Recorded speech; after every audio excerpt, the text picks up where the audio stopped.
Everyone, good morning. আরও একটি ব্লগে তোমাদের অনেক অনেক স্বাগত। আজকে হচ্ছে শনিবার, আমাদের কেরালাতে আমাদের যে তৃতীয় দিন। আমরা কালকে এসেছি মুন্নার, আর আজকে এখানে বীভৎস ঠান্ডা। কালকে আসার পর থেকে বৃষ্টি হয়েছে, আজকে সকালবেলাও বৃষ্টি হয়েছে। এখন বাজে হচ্ছে সকাল 8:30। চলো, আমরা রেডি হয়ে গেছি, আমাদের গাড়িও চলে এসেছে। আমরা নিচে ব্রেকফাস্ট করতে যাব। আর কালকে তো অন্ধকারের জন্য বাইরেটা ঠিকমতোভাবে তোমাদের দেখানো হয়নি। চলো আজকে তোমাদের বাইরেটা দেখাচ্ছি, বাইরেটা খুব সুন্দর।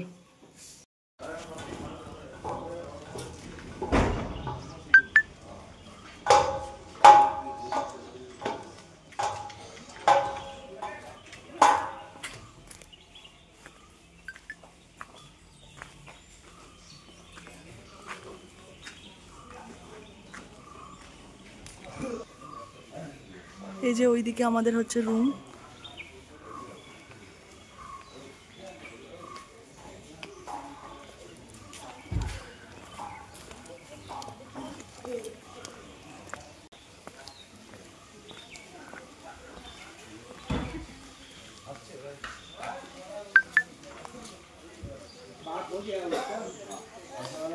এই যে আমাদের গাড়ি এসে দাঁড়িয়ে আছে।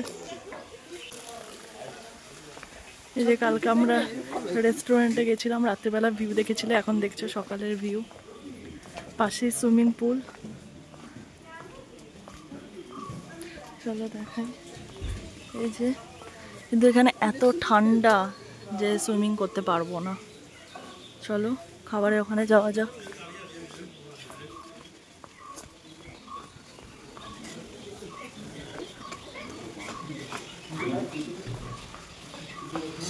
দেখি কি ব্রেকফাস্ট মেনু কি।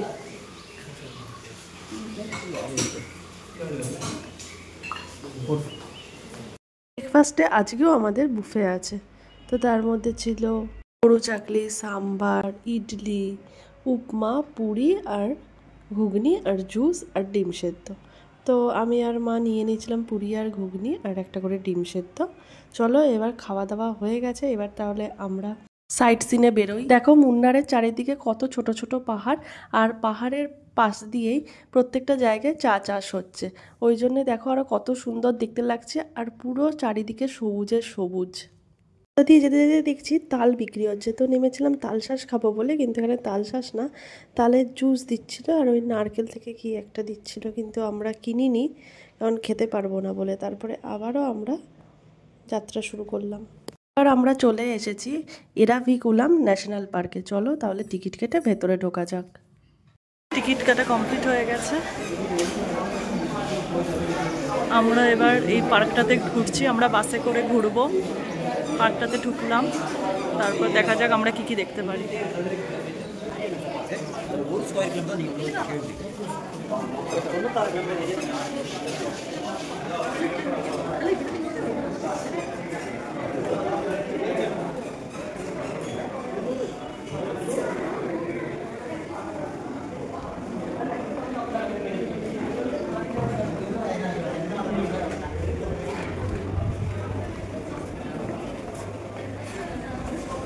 দেখো কি সুন্দর ভিউটা।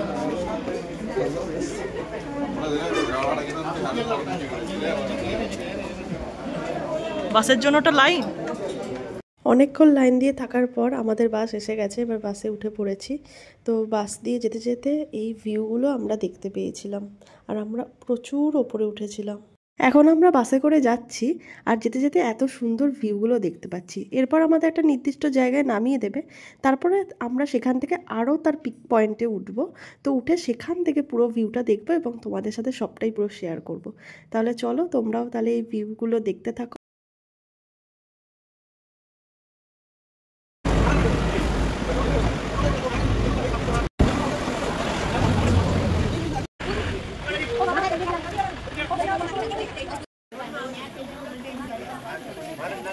বাস আমাদের নামিয়ে দিয়েছে ওখানটাতে। এবার আমরা হেঁটে হেঁটে প্রায় 1 কিলোমিটার যাব। জানি না এখানে কি দেখা যাবে, ওই যে সবাই উপরে উঠেছে, দেখা যাক। ও এটা কি কি এটা?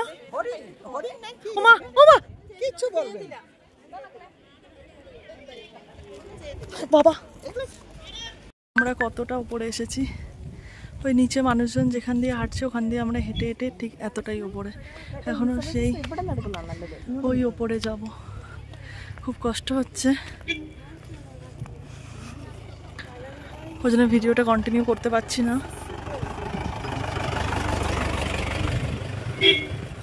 জাস্ট ভিউটা দেখো, মানে চোখে যা সুন্দর লাগছে ফোনে অত সুন্দর বোঝাই যাচ্ছে না।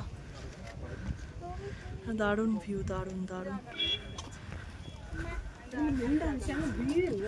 চলো আবার কিছুটা ওপরে উঠে নিই, তারপর আবার তোমাদের সাথে শেয়ার করছি।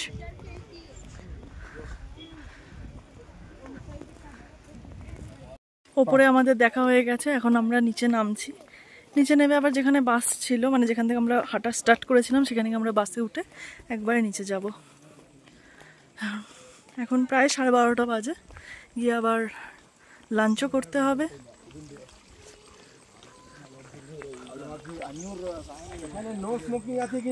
চলো একবারে তাহলে বাসে করে গিয়ে একবারে নিচে, তাই তোমাদের গাড়ির ওখানের সাথে দেখা হচ্ছে। চলো, তোমায় জাস্ট ভিউটা দেখো, অসাধারণ অসাধারণ। আবারও বলছি, ফোন ক্যামেরায় কিচ্ছু বোঝা যাচ্ছে না, চোখে জাস্ট ওয়াও।